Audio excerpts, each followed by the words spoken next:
যাচ্ছি না, কোনো মতেই যাব না। সুরা মানে আমাদের যে দাবিগুলো, ওই দাবিগুলো যতক্ষণ আদায় করতে পারছি ততক্ষণ আমরা এখান থেকে যাচ্ছি না।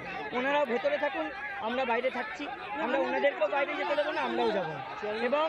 এবং যতক্ষণ না এই বায়ো টয়লেটের ব্যবস্থা করা হচ্ছে বা পানীয় জলের ব্যবস্থা করা হচ্ছে, আমরা এখানে আধ ঘন্টা ওয়েট করব।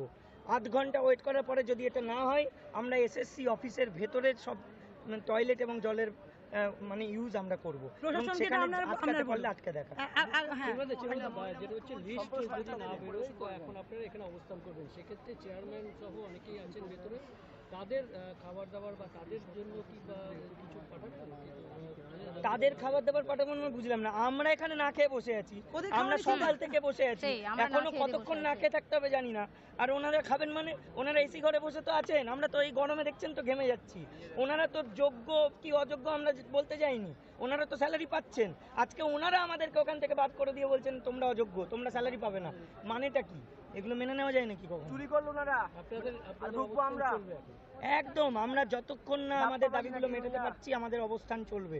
এবং শুধু অবস্থান নয়, আজকে এই অবস্থান থাকছে, আগামীকাল রাজ্যের সমস্ত শিক্ষক শিক্ষিকা, সমস্ত ছাত্রছাত্রী, সমস্ত যারা শুভ বুদ্ধি সম্পন্ন মানুষ রয়েছেন, তাদের প্রত্যেককে বলবো সব কিছু ছেড়ে এই এসএসসি অফিসের সামনে আমাদের সঙ্গ দিতে আসুন। এবং আমরা চাই এই রাজ্যের শিক্ষা ব্যবস্থা যেটা রসাতলে যাচ্ছে সেটাকে ধরে রাখার জন্য আপনারা একত্রিত হন এবং শিক্ষার স্বার্থটা রক্ষা করুন। মানে আগামীকালও আপনারা এই আন্দোলন যদি অবশ্যই আমরা এটা কন্টিনিউ করব। আমাদের দাবি পূরণ না হলে এটা চলবে। চিকিৎসকদের আন্দোলনে আপনারা কি সেই চিকিৎসক সহ সবাইকে? আমরা সমস্ত প্রকার শুভবুদ্ধি সম্পন্ন মানুষ সমস্ত জনকে ডাকছি, রাজনীতি ঊর্ধ্বে উঠে আপনারা আমাদের পাশে এসে দাঁড়ান।